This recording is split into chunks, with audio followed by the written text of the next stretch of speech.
Assalamu alaikum. I'm extremely pleased to be here at the Wihdat camp for Palestine refugees. We are at a center dedicated to the well-being of Palestine refugees. So allow me to begin with an invitation to join me in a moment of silence,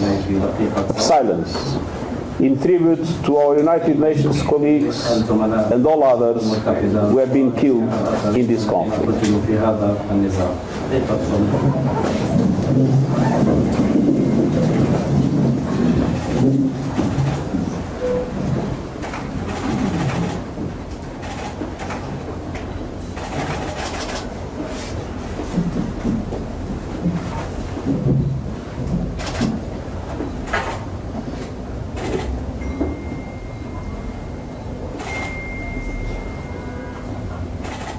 Thank you.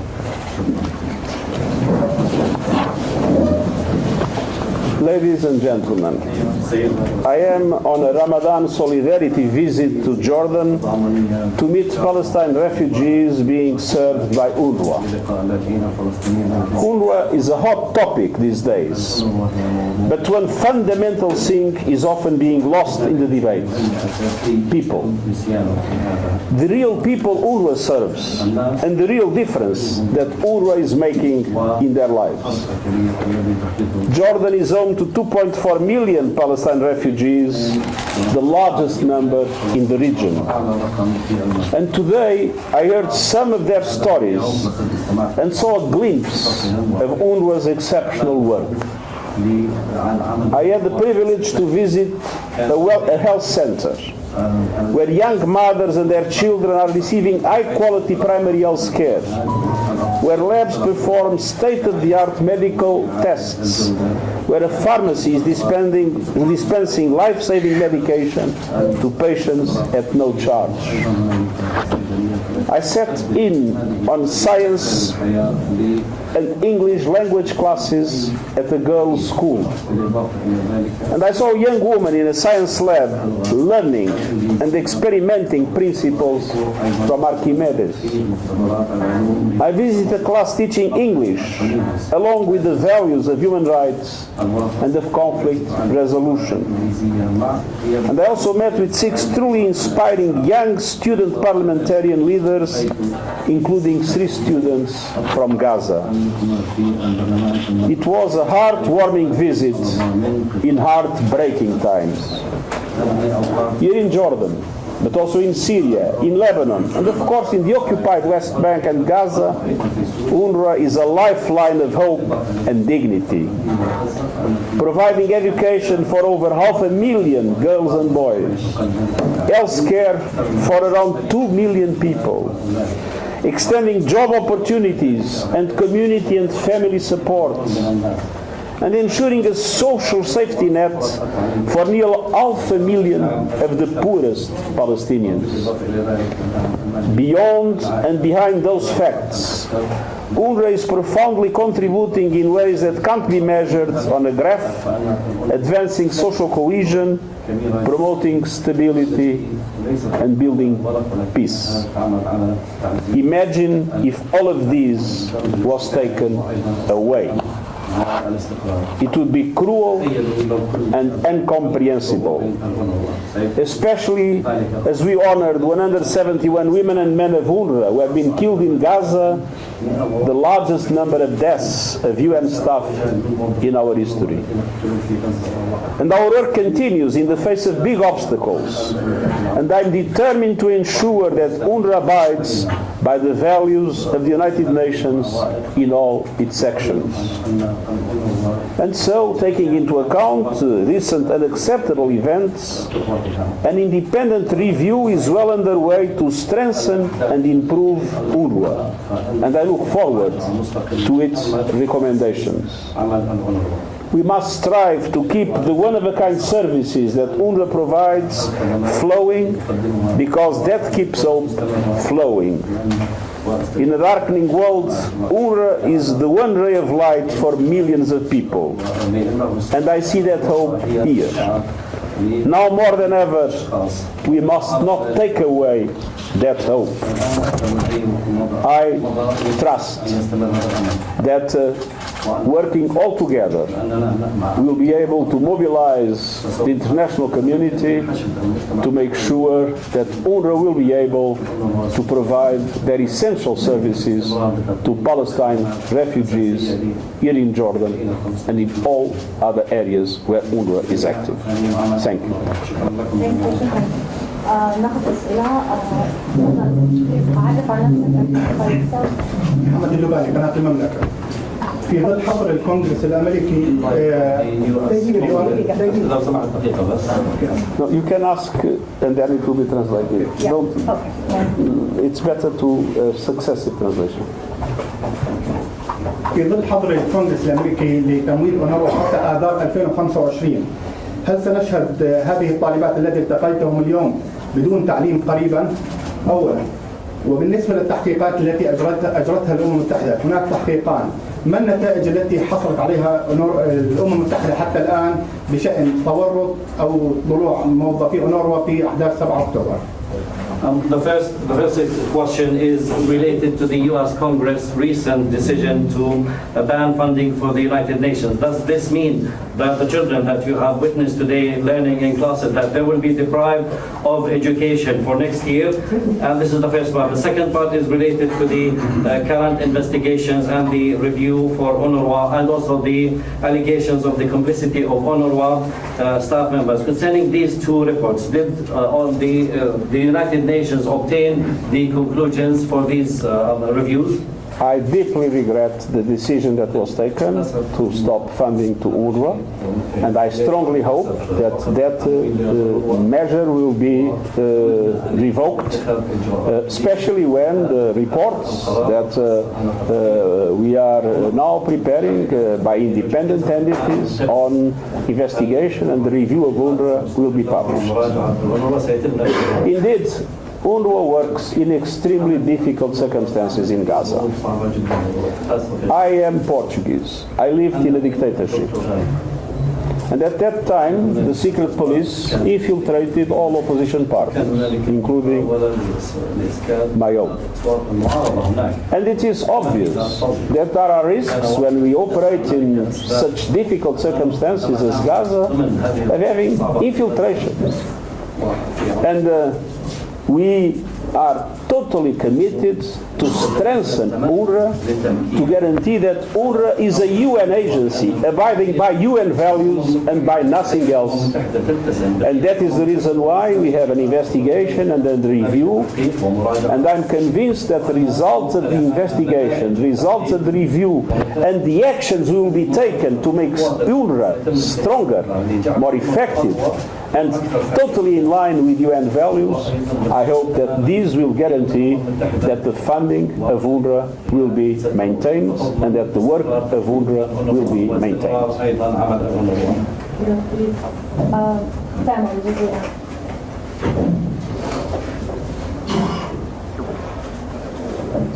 مرحبا، تامر اسماعيل قناة الجزيرة. السؤال الأول إذا بالإمكان إنه الأمور تذهب باتجاه التعقيد.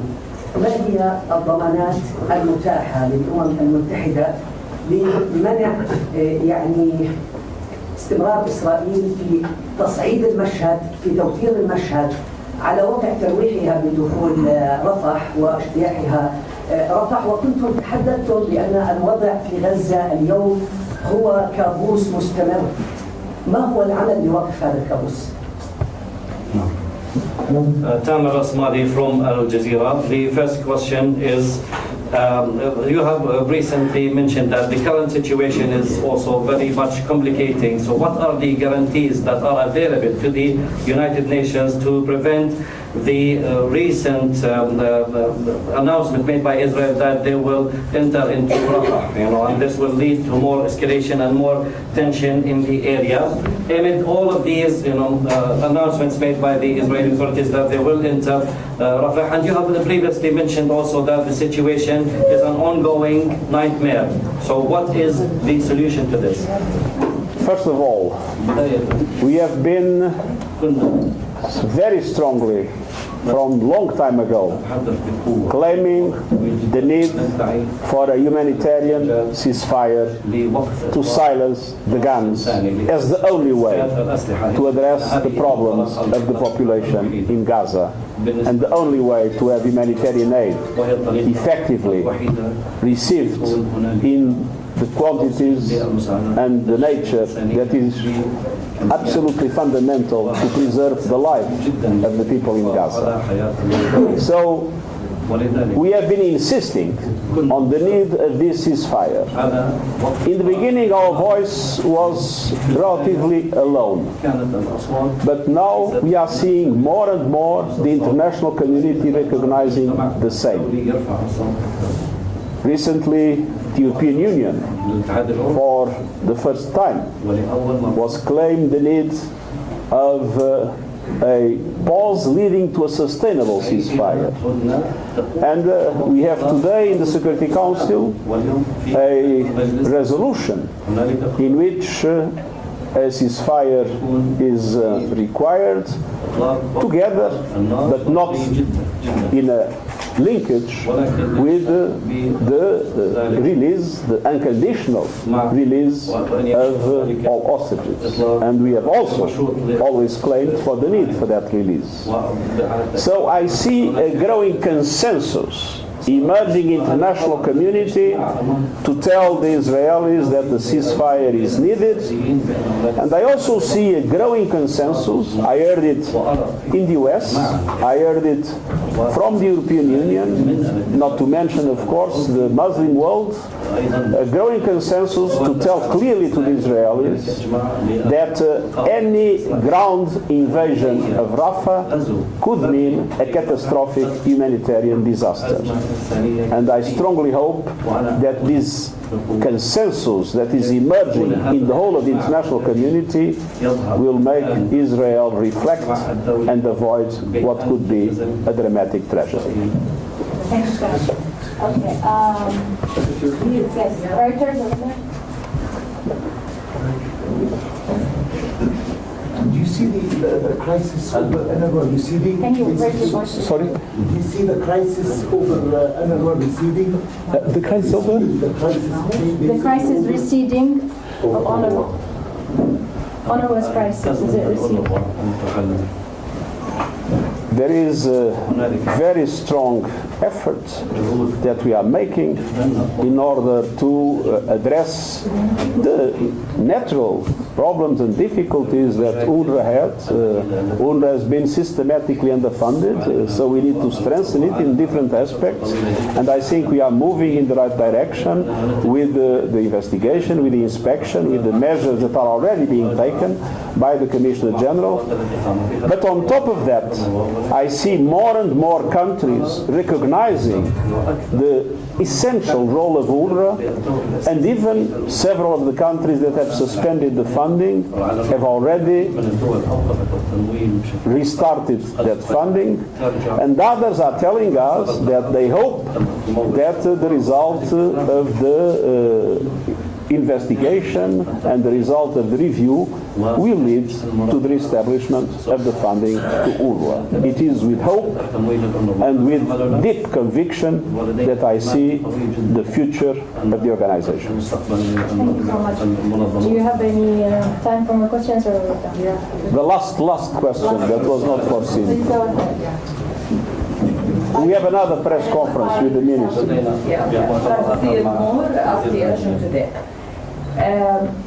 حصل اليوم انه مبادئ الامم المتحده اللي عرفتها على اساسها انشاء الامم المتحده تم الغائها او اهدمت بسبب هذه الحرب.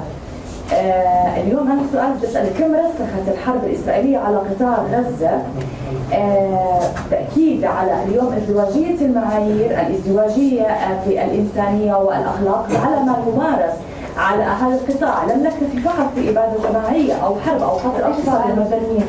لحظة ترسيخ أمثال كم برسخ هذه الحرب ازدواجية المعايير وأيضا ازدواجية الإنسانية والأخلاق في العالم العربي وفي المجتمع، عفوا ليس في العالم العربي، في المجتمع العربي بشكل عام. كمان سؤال اللي جدا هو مهم، ما هو العدد المطلوب اليوم من الأطفال والنساء الذي يجب أن يقتلوا لكي تقف الأمم المتحدة فعلا لتقوم بواجبها وبدورها؟ شكرا. Well, I didn't understand, but it is the biggest question I've ever heard in a press conference.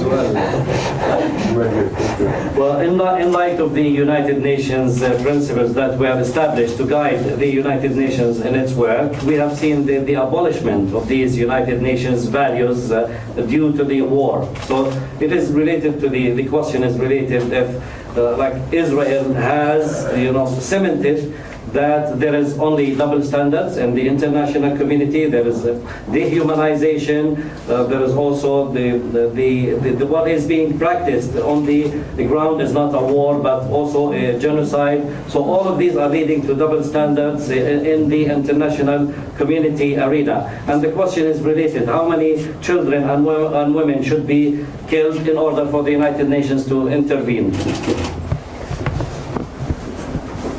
There might be double standards in many places around the world. There is a place where there are no double standards, in the Secretariat of the UN under the authority of the Secretary-General. For us, what matter are the principles. And the principles are UN Charter, the principles are international law, territorial integrity of countries, but also international humanitarian law, the right of self-determination of peoples, including the people of Palestine. And in relation to those principles, we have maintained our clear positions in all circumstances. We were very loud and clear when we denounced the Russian invasion of the Ukraine. And we are very loud and clear when we denounce the violations of international humanitarian law that are taking place in Gaza, as we denounced the attack of Hamas in the 7th of October. Our principles are the same, and we have no double standards. Unfortunately, in the world, not everybody can say the same.